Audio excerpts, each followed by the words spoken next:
Troisième et dernière partie de l'Africa Newsroom. Nous sommes toujours en compagnie de nos éditorialistes Gracien Oukindiki-Kizza, Daouda Atal et Jean-François Kandji-Kombe. Au Niger, l'heure est au bilan concernant l'initiative 3N. Ce programme intitulé « Les Nigériens nourrissent les Nigériens » est destiné à lutter contre l'insécurité alimentaire dans le pays, semble donner ses premiers résultats. Deo Grassaspodo. Après la première phase couvrant la période 2012-2015, lancée en avril 2011 par le président Mahamadou Issoufou, l'heure est au bilan de l'initiative 3N, les Nigériens nourrissent les Nigériens. Pour un investissement d'environ 2 milliards de dollars, le programme a pour but de mettre en place des mécanismes censés garantir une sécurité alimentaire au Niger. Tous les 2 ans, le pays est victime d'une sécheresse qui reste la principale menace pour l'agriculture. Mais désormais, les autorités sont optimistes. Ce pays, le Niger, nous sommes quand même un pays sahélien par excellence. Et que, pratiquement tous les 2 ans, on a des sécheresses. Maintenant, ce sont des visions, ce sont des politiques qui sont à la base d'un certain nombre de choses.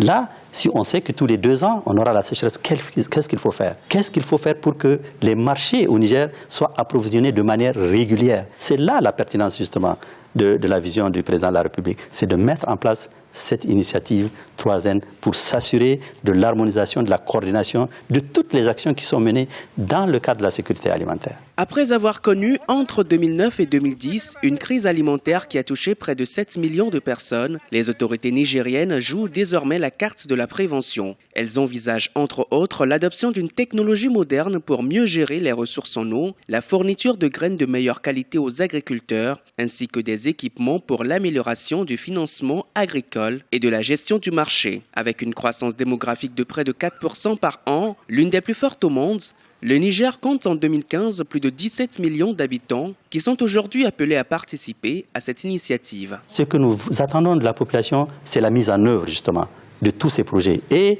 nous pensons qu'avec la mise en place des différentes instances dans les régions, nous sommes en train de réussir. Notre objectif, c'est que les 4 prochaines années, qu'on augmente de manière drastique, en tout cas significative, la production pour réduire les importations, tout en tenant compte du dividende démographique. Dans la prochaine phase de l'initiative 3N, il est prévu la mise en œuvre de nouvelles stratégies ciblant l'alimentation, l'environnement, l'énergie et la transformation industrielle. Il s'agira d'assurer davantage l'exploitation optimale du potentiel agricole du Niger en faveur du développement du monde rural, ceci dans le but d'atteindre la sécurité alimentaire et nutritionnelle des populations.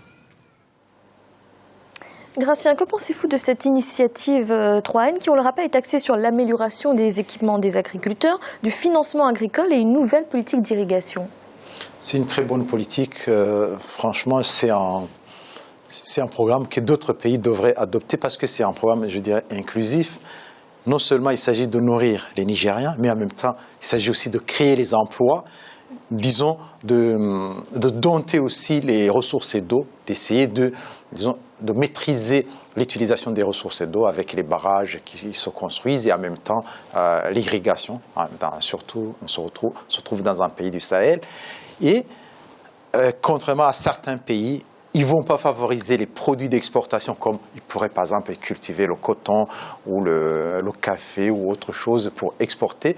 Mais là, ils cultivent des choses à manger, des produits alimentaires pour les paysans, pour les citadins, afin de diminuer les importations, parce qu'en fin de compte, même quand on exporte, on sait bien ce qui se passe, par exemple quand on exporte le café, que les cours sont déterminés à Londres et que nous, on ne peut pas les déterminer, même si on est des producteurs. Alors que si on produit le maïs, on peut déterminer le prix et on consomme, on évite d'importer avec les coûts. Par exemple, si on importe le blé qui vient de n'importe où, du Brésil d'ailleurs, on ne maîtrise pas les devises, alors que là, c'est vraiment une très bonne chose. On peut se développer que déjà en nourrissant sa population. Daouda, ce programme vous semble efficace pour lutter contre l'insécurité alimentaire à terme? Oui, tel qu'il a été conçu en tout cas. Maintenant, il faut voir la mise en œuvre, effectivement. La plupart du temps, il y a de beaux projets très ambitieux. Maintenant, à l'épreuve du terrain, on se rend compte que les objectifs escomptés et ce qu'on a atteint, souvent il y a une différence. À quoi est dû cela principalement? Au défaut d'appropriation des politiques publiques. Donc l'agriculture est également concernée. Donc je pense que, et d'ailleurs, Le ministre qu'on a entendu, il me semble, le disait lui-même. C'est-à-dire que la mise en œuvre, c'est impliquer toutes les populations, parce que c'est pas un projet dans lequel on distribue des terres et gratuitement des semences et de l'argent. Donc forcément, il faut faire en sorte que ce soit fluide sur le terrain et que chaque individu se sente concerné de manière coordonnée de zone territoire à territoire jusqu'à obtenir ce que l'on veut. Mais en soi, c'est une bonne politique. Merci. Dans l'actualité également, la Côte d'Ivoire a émis un sukuk d'un montant de 150 milliards de francs CFA sur le marché régional de l'Union économique et monétaire ouest-africaine. Une première pour le pays. Cet investissement pourrait servir à financer la construction d'infrastructures. Oumou Kalsoumba. La République de Côte d'Ivoire va émettre un sukuk, c'est-à-dire un titre financier islamique de 150 milliards de francs CFA sur le marché régional de l'Union économique et monétaire ouest-africaine. Ces obligations islamiques auront une maturité de 5 ans et l'opération devrait être bouclée le 21 décembre prochain. Au mois d'avril, la Côte d'Ivoire avait annoncé un programme d'émission de sukuk de 300 milliards de francs CFA entre 2015 et 2020. La place de la finance islamique en Côte d'Ivoire pour l'instant est quasi inexistante. Le premier sukuk de l'État de Côte d'Ivoire va être vraiment une première sur ce secteur-là. Et le gros avantage pour l'État de Côte d'Ivoire, c'est que aujourd'hui, après la politique de relance par l'investissement public qui est mené par la Côte d'Ivoire depuis quelques années maintenant, l'idée c'est de trouver justement des relais d'investissement public qui vont permettre en tout cas de ne pas alourdir le poids de l'investissement public dans le budget de l'État. Depuis 2012, la Côte d'Ivoire mène une politique axée sur la relance de son économie. Pour y arriver, les autorités misent sur le financement de l'éducation, la construction de ponts et de routes. Donc j'imagine que l'investissement qui va être fait dans des infrastructures, probablement encore des voies à péage ou des autoroutes à péage ou encore un autre pont à péage. Et on n'en manque pas, hein. Si vous voulez, même au niveau des collectivités territoriales, par exemple, je pense à Abidjan, le district d'Abidjan pense depuis déjà quelques années à mettre en place un système de parking qui serait rentable, un système de fourrière aussi qui permettrait de répondre aux problèmes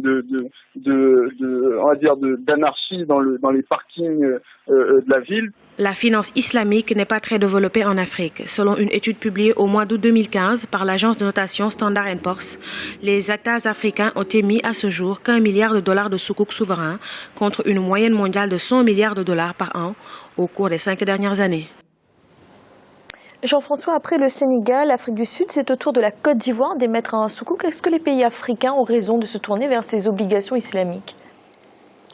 Moi, je pense que les pays africains ont raison, pour plein de raisons. La principale étant que autour de ce plateau, nous parlons souvent du fait que les États africains vont vers la zone euro pour lancer des eurobonds, c'est-à-dire des obligations en euros qui sont garanties notamment par la Banque centrale européenne. Il est bon que c'est une manière, avec les soukouk notamment, de ne plus avoir cette dépendance-là et de revenir en Afrique et donc d'une certaine manière d'africaniser le financement du développement. Mais moi je persiste et je signe, je continue toujours. Bon, le soukouk en tant qu'élément de la finance islamique, en plus, c'est un élément qui permet de maîtriser les intérêts, de maîtriser, parce qu'il y a une interdiction de la thésaurisation, etc., dans la finance islamique, et qui est favorable à ce que, pas à l'allègement du poids de la dette, mais au moins à une maîtrise du poids de cette dette. Mais bon, moi je persiste toujours et je signe, ou j'aurais préféré qu'on appelle ça finance équitable, parce que lui donner cette connotation religieuse m'a toujours gêné, alors que y ont accès pas seulement des musulmans, mais aussi d'autres. C'est un produit financier comme un autre qui repose sur des principes différents. J'aurais aimé qu'on l'appelle différemment plutôt que de le rattacher à une religion déterminée. Alors Daouda, rapidement, en forte croissance au Moyen-Orient et en Asie du Sud-Est, la finance islamique demeure encore peu développée sur le continent africain. Comment expliquer ? Peu développé, parce que bon, il faut dire aussi que c'est les pays, c'est de la finance islamique. Bon, je vais pas. Et je pense que là-dessus, pour répondre à Jean-François, je pense d'ailleurs que c'est à la finance internationale d'être davantage équitable. Et on l'a vu avec la crise financière. Et du coup, ça permettrait, y compris la finance internationale et la finance islamique, l'ensemble d'être équitable. Je pense qu'il faut arriver à ça. Et non, juste un point. La finance, elle a été créée dans les États capitalistes qui étaient d'abord des États chrétiens. On ne leur a pas donné une connotation chrétienne. C'est simplement ça que je veux dire. L'équité, j'y suis favorable. Mais alors, terminé, Daouda. Donc, effectivement, maintenant, je pense que, bon, du coup, ça explique effectivement pourquoi c'est plus développé dans les pays arabes, en Asie, parce que c'est là où il y a la plus grande concentration de musulmans, bien entendu. Je pense qu'il y a un facteur, même si ce n'est pas religieux, culturel pour expliquer cela. Maintenant, les pays africains commencent à s'y intéresser et c'est bien, et ça pourrait concurrencer la finance internationale, et je l'espère bien. Merci. Tout de suite, notre chiffre du jour, 55,7 milliards de francs CFA. C'est le montant destiné à financer le projet énergie de l'organisation pour la mise en valeur du fleuve Gambie entre le Sénégal et la Guinée. Le projet est dans sa première phase. Il a pour objectif l'interconnexion en énergie électrique des deux pays. Gratien, que peut apporter une interconnexion des systèmes électriques entre deux pays, comme le Sénégal et la Guinée?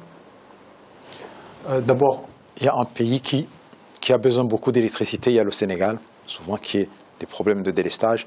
Il y a un pays comme la Guinée qui a aussi des problèmes d'électricité, mais qui a beaucoup de moyens, de potentiel de production électrique, avec tout ce qu'ils ont comme barrages, tout ce qu'ils ont comme surtout de rivières d'eau dans ce pays. C'est-à-dire que si on met en interconnexion les deux systèmes, les deux pays au niveau électrique, cela peut permettre à celui qui produit beaucoup de faire bénéficier à l'autre la consommation, parce qu'on sait bien que l'électricité ne se stocke pas. On produit, on doit consommer. Si on ne consomme pas, c'est de l'électricité perdue, alors qu'il y a une grande demande, surtout au Sénégal, où on voit bien une économie qui prospère, qui a besoin beaucoup et qui est freinée aussi par un manque d'électricité. Daouda, cela participe à la création d'un marché régional d'électricité? Oh, on n'en est pas encore là, Fanny, parce que avant d'arriver au marché régional, il faudrait d'abord, de toute façon, arriver à couvrir les besoins de son pays. Et puis, il faudra aussi adapter sans doute la législation pour pouvoir exporter l'énergie. Bon, il y a des réglages à ce niveau-là à faire quand même. Mais je pense que le fait que l'UEMOA soit effectivement est en train d'accompagner ce type de politique, et même la CEDEAO dans le cas de l'Afrique de l'Ouest, on pourrait à terme arriver à cela. Bon, ceci dit, Gratien l'a rappelé, l'énergie reste le point noir des économies africaines et le Sénégal n'en est pas une exception. Jean-François, rapidement, c'est un projet intéressant, ce projet d'interconnexion des systèmes électriques entre le Sénégal et la Guinée? Mais bien sûr, dans l'absolu, c'est intéressant, Fanny. Et c'est intéressant dans l'avenir pour des générations. Les générations qui vont voir le produit de cela, c'est la génération de Daouda, pas la mienne. Parce que c'est quelque chose qui va un peu plus longtemps dans le temps. Ce sont des initiatives toujours heureuses qui, dès lors qu'il y a une coopération entre les États et sur un produit aussi important pour le déploiement économique des États africains que l'énergie, on ne peut que le saluer. Mais on est bien obligé de se dire que la route est tellement longue, et notamment, Daouda ne l'a pas mentionné tout à l'heure, l'enjeu de la distribution, d'un réseau de distribution de l'électricité, ne serait-ce que dans les deux pays, pour aller jusqu'au dernier village, c'est déjà un enjeu tellement complexe et grandiose que, je le répète, je ne le verrai pas, mais je serai très heureux que la génération qui me suit de loin, Daouda, le regarde. Enfin. Merci, c'est à présent la fin de cette émission. Demain, retrouvez le troisième volet de cette semaine consacré à la Coupe d'Afrique des Nations des moins de 23 ans. Jean-François, merci d'avoir été là. C'est moi, Fanny, qui vous remercie de cette agréable atmosphère de discussion et d'évocation de l'Afrique. Gratien, merci également. Merci Fanny, bonsoir à tous. Et Daouda, merci. Merci Fanny, et j'espère que quand même Jean-François pourra assister à toutes ces futures merveilles que l'Afrique connaîtra. Et bonsoir à tout le monde. Et merci à vous de nous avoir suivis. À bientôt dans l'Africa Newsroom.